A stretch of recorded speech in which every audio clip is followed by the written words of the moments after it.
Hello, my name is Batista Cavodi. I'd like to welcome you guys to my channel. Today we're going to talk about another fantastic tie-in to a really good crossover. We're going to talk about Secret Invasion and the Incredible Hercules tie-ins into that story, which were awesome. And before I spoil the hell out of it, it's worth a while to get your hands on reading.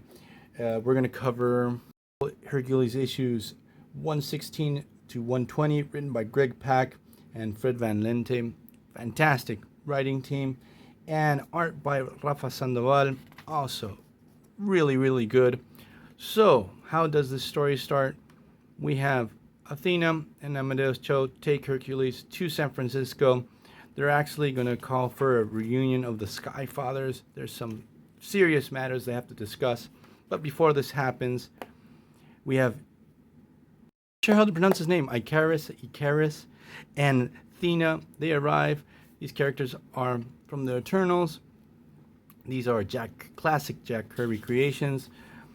They confront Hercules because during this time the Eternals were mind wiped. There's a really good story arc written by Neil Gaiman, and one of their members, I think his name was I don't remember the name of the character, but the thing is they got mind wiped and took normal lives as normal mortals, and didn't know that they were the Eternals, these group of like immortal, almost god type of characters within the Marvel universe. They confront Hercules, telling him, hey, you're Gilgamesh, you're one of our own, you don't remember who you are.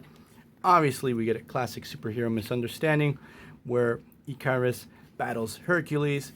We have a lot of fun with that, and what this story really does but really well is cutting what happens in modern day, what Hercules is going through, with classic mythological stories. They go back and forth, and so we get this explanation why Icarus will thinks that Hercules is Gilgamesh, because both of these characters actually have history with each other. Athena calls a reunion with the Sky Fathers and tells them the Skrulls have invaded Earth, and not only it's going to be bad for the inhabitants, also us as gods are also in danger, and deities really are selfish beings and only think about their own survival. Athena discovers this whole situation thanks to one of her sisters or one of her family members that could see in the future. Warns her about this invasion, and the angle of the story is really good, that the Skrulls gods systematically kill off all opposing god pantheons, and they're real bad news. And also, if they can create a team, be it called the God Squad, and attack these Skrull deities, they are going to be able to affect and cause a real bad situation for the Skrulls, because their gods are not going to be behind them. And the whole idea of taking out god pantheons and of how they can affect the outcome of the war, it's a really good idea.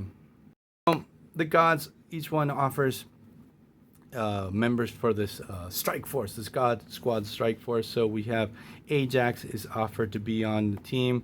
Then we have this god of chaos or evil of Japan, Amatsu-Mikaboshi, who this is actually going to be very important for further down the line, because this is going to actually lead into the Chaos Wars crossover, which was really good, even though the end wasn't satisfactory. I didn't like the direction they took Mikaboshi. Mikaboshi. I can never remember his name. I didn't like the direction, but the whole build up to that story was really good. Snowbird from Alpha Flight joining the squad. We have Demigurge, the God Eater, also joining in. Hercules is going to be the leader of the team.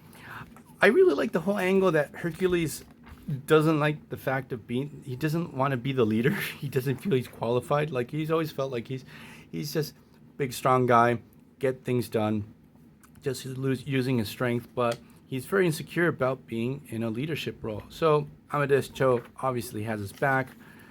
First problem they run into is having to deal with Nightmare. It's pretty good because they go in a different direction that normally they would do with a Nightmare story. Page here with all the worst nightmares a person can imagine, and some of the nightmares are really funny. Like, there's a chocolate bar here, a hamburger, a Rubik's cube, a evil clown, this lawyer that seems to be collecting taxes and stuff like that. So that was pretty hilarious. So heroes are able to escape. They're able to progress in their voyage. We learn more about the scroll gods. Again, the whole mythos behind these scroll gods are actually sort of really interesting. We discover that Kirby, the little puppy that Amadeus Cho was walking around with, is actually a scroll infiltrator. So that's actually sort of cool too. So here we have that whole part where they dig into the scroll mythology of their two gods. That one god is obviously always changing forms and never stops, while the other one doesn't change forms. We get the whole story where the scrolls are actually the deviants of the race, and they killed off all the equivalents of their Eternals and the normal baseline scrolls that couldn't shapeshift. The deviants are the ones that came out atop in the scroll world. So these two gods forged an alliance, and they seem to be pretty much unstoppable. And the God Squad has a little tussle with these two guys. The action is really good. You feel that the stakes are really high. It's not just spectacle. There's good story. They're really pushing the characters, especially Hercules, having to resolve the situation, being a leader, having a bunch of these characters killed off in this fight. So I really recommend you guys, even though I spoiled the hell out of it, read Incredible Hercules in general. It's a really good run. The Secret Invasion too. So hope you guys like this video. See you guys next time. Bye.